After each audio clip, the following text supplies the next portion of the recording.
In this video I'm gonna answer some common questions I get from you guys. For example, what is the best macro rig for $2,000? And what if you have a budget of only $500? What macro gear should you buy? And I will also answer questions like, what is the best Laowa lens? Is it the 60mm, the 90mm, or the 100mm? What is the difference? I'm gonna try to answer some common questions I got from you guys. And the reason I'm doing this video this week is because it's pretty quick for me to do this video, and I don't have that much time because I'm packing for a trip with the family to Japan in a few days, which I'm really excited about. It will be a family trip. I will probably not have time or energy to make any videos in Japan because I know from experience that it's very time and energy consuming to travel with small kids. But who knows, maybe I'll make a video, but don't expect me to make any videos in the coming 2 weeks since we will be in Japan. Let's jump into the questions. Best macro kit for $2,000? Well, if I had that budget and I were to buy the best possible macro kit, I would definitely be looking at an Olympus camera and the Olympus 60mm lens. And I will be looking for them used, I think, to get the best bang for the bucks. Because I think the OM1 and the 60mm together is probably more like closer to $3,000 new. So go look at like MPB or KEH camera or something like that. Or like Craigslist or whatever. Try to find the OM1 and the Olympus 60mm used. Then I would buy either a Micael MK320 flash, which is cheaper, or if you can afford it, the Godox V350 flash. And then make your own diffuser if you're on a budget. Maybe make a Pringles diffuser. I have a video on that, pretty simple. If you can't find the OM1 at a good price, try looking for a slightly older Olympus camera. I know that, for example, my colleague, YouTuber Stuart Wood, uses an older Olympus camera. Still beautiful photos. It has focus stacking. Go check his channel to see what model he uses. I don't remember exactly. I think the main benefit with using the OM1, the latest one, is that you have a slightly faster shutter speed when bracketing. That is not strictly needed, but it's a good thing to have. So what is the best macro kit you can get for $500? I think I would probably try to find a used Sony A6000 or A5000. These are slightly older APS-C cameras, but with really good sensors that can deliver really good photos. I have a Sony A6000, I love it, it's great. I think you can probably find it used these days for around $250 or so. And then I would definitely get the Pergear 60mm Mark II macro lens. I made a video about it recently. It's $200 new, and if you can find it used, it's probably even cheaper. And it's a great value for money macro lens that goes all the way to 2x magnification. It has good image quality. That would be my suggestion. And then for a cheap flash, I would go with the Micael MK320. It's a good value for money flash for macro photography. And then again, you should have a good diffuser, and the cheapest one you can get is the one you build yourself. For example, a Pringles diffuser. Then I often get questions about what is the best camera to do focus bracketing. Is it the Olympus cameras or is Sony's cameras better? Well, I haven't tried the very latest Sony cameras that supposedly have better automated focus bracketing. And I've been searching for information about how this focus bracketing works. But all I have found so far is that the newer Sony cameras, they still can't do fast focus bracketing with a flash like the Olympus cameras can do. And that is really what you want. If you're gonna do bracketing of insects out in the wild, you need fast focus bracketing with a flash.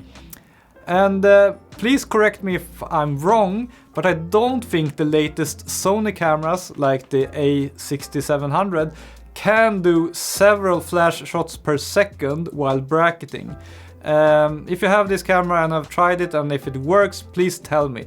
But otherwise, I would recommend the OM system, the OM1 or the later Olympus cameras. They can do fast auto focus bracketing with a flash, and that is what you want if you're gonna shoot insects out in the wild. And then the age-old question, I get this pretty much every day. Should I get the Laowa 100mm or the 90mm or the 60mm or the 85mm? Like, so many questions about the Laowa lenses.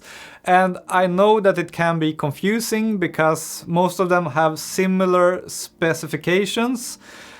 But there are differences, like every Laowa macro lens has a certain user or camera in mind. And to make this easy for you, I've actually made a lens picking guide.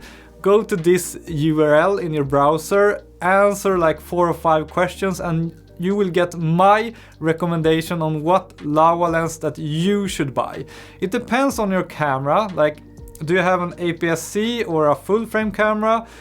Do you plan to upgrade in the future from APS-C to full frame or not? Do you have a mirrorless or a DSLR camera? That also makes a difference. For example, a lot of people ask me, should I get the Laowa 100mm or the 90mm? Well, it depends. Do you have a DSLR? Then you must buy the 100mm because it's made for DSLRs and you cannot use the 90mm on a DSLR. But if you use a mirrorless camera, you could buy either the 100mm or the 90mm, but it would be stupid to buy the 100mm because the 90mm has the same optical characteristics, but it is smaller and lighter and it is the same price. So if you have a mirrorless camera, full frame, yeah, you should get the 90mm. But either way, all these small considerations I have baked into my lens buying guide. So go there if you want my opinion on what Laowa macro lens that you should buy. Best affordable flash for macro photography. I recently made a video about this. If you have a very low budget of like $60 or so, get the Micael MK320 solid flash for a very low price.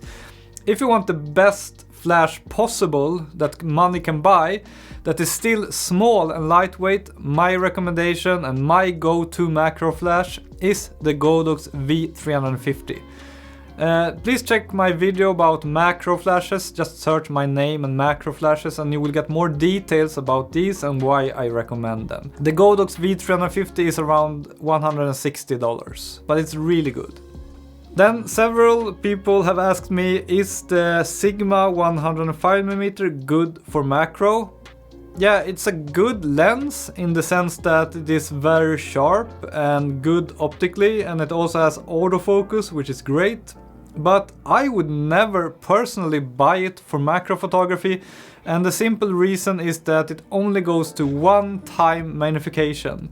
As you know, I like photographing very small things like insects, and then it's very good to have 2x magnification. And the best way to get 2x magnification is to buy a macro lens that already has that built in, like the Laowa macro lenses or the Perger 60mm Mark II. You could also buy the Sigma 105mm and then attach a Raynox DCR-250 filter on it, but I think that it's better to just get a Laowa lens from the beginning and you will get 2x magnification. So yeah, the Sigma 105mm, it's a good macro lens, but I would never buy it because I want higher magnification. How can one make a living doing macro photography? And a related question I often get is if I sell my photos to make my money and so on.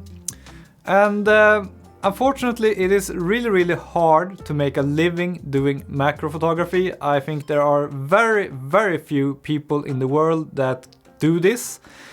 Of course there are people who can actually make a living from their photo work itself. For example, Levon Biss, famous macro photographer who does exhibitions and stuff and who makes very beautiful work. He probably makes a living from his photographs themselves. But In general, it's really hard to sell macro photos and make a living that way. Of the best macro photographers in the world, I don't think many of them make a living selling their work. Usually they do courses, they hold workshops, stuff like that. Or like me, I make YouTube videos. Pretty much all of my income is from my YouTube videos. I make money from YouTube ads, from sponsors, from affiliate links and so on. That is how I make my money from macro photography. So you have to be creative. I made a video earlier about ways to make money with macro photography. Check that one out. Search my name and money from macro photography and you will find that video. But yeah, you have to be creative. It's pretty much impossible, or at least very, very hard to make money by selling your photos, unfortunately. So yeah, be creative, start a YouTube channel, hold workshops or something like that. Could you please give a shout out to BC on his 60th birthday? He is a big fan. Definitely. I'm so thankful of everyone who follows my channel and who watches all my videos. You people are the ones that make this channel possible. And congratulations, BC, on your 60th birthday. I'm very happy to have you as a viewer of my channel and I wish you the best. How do you make glowy mushroom photos? Good question. I've actually never attempted this myself. I think that if you search YouTube for glowy mushroom photos, you probably get videos about this. I think that Stuart Wood actually made a video about this. I'm not sure exactly how to do it since I haven't attempted it myself, but I think you probably need a small LED light or a flashlight of some sort that you place like on or in the mushroom to make it glow. That is how I would probably go about it, but I cannot give you any better answer than that, unfortunately. A lot of people also ask, is it a good idea to add extension tubes to a 90 or 100mm macro lens? And in general, I would say it's not a good idea. And the reason is that how much extension tubes you need is dependent on the focal length. If you have a long focal length, like 90mm or 100mm, you need to add as much in extension tubes to get one step up in magnification. So if you have a 90mm macro lens that corresponds to 9 centimeters in focal length, then you would need to add 9 centimeters of extension tubes to get to 2 times magnification if you have 1 time magnification from the beginning. And 9 centimeters is like maybe this long, so that's quite a lot of extension tubes and it would make your lens very long and very front heavy. So I think a much better solution, which costs about as much, is to buy a magnification filter. Like the classic Raynox DCR-250. It's a really good filter, you will get very sharp results, very good image quality, and it's only this thin and you attach it to the front of your lens, and I think that is a much better solution if you have a 90mm or a 100mm macro lens and want more magnification. Will a flash help you get sharper macro photos? Yes, I really believe so. And the reason is that if you don't use a flash, you need a pretty fast shutter speed to get sharp photos. I would recommend that you need at least 1/250th of a second, and often that is not even enough. If you, for example, are a bit shaky in your hands and maybe the subject is moving, maybe you would need as much as 1,000th of a second in shutter speed to get a sharp photo, and that means you would need a lot of natural light. But if you use a flash is very, very fast. If you have a flash set on a lower strength, like 1/16th or so, that flash is usually as fast as 1/20,000th of a second or 1/10,000th of a second. And that in itself will freeze the action, because in macro photography it's very dark, so usually the flash will stand for like 95% of the light in the scene. So even if you use a very slow shutter speed, like 1/50th of a second, if you use a flash together with that, the flash will freeze the action because the flash is super, super fast and it will give the majority of the light to your scene, so it will not really matter what your shutter speed is. I even made a video one time where I did a whole photo walk at 1/20th of a second in shutter speed, and thanks to using a flash together with it, it worked great and I got sharp photos. And that's the last question for this video. See you soon again. Maybe it will take a couple of weeks because I will be traveling. We'll see. Keep an eye out. Thanks for watching.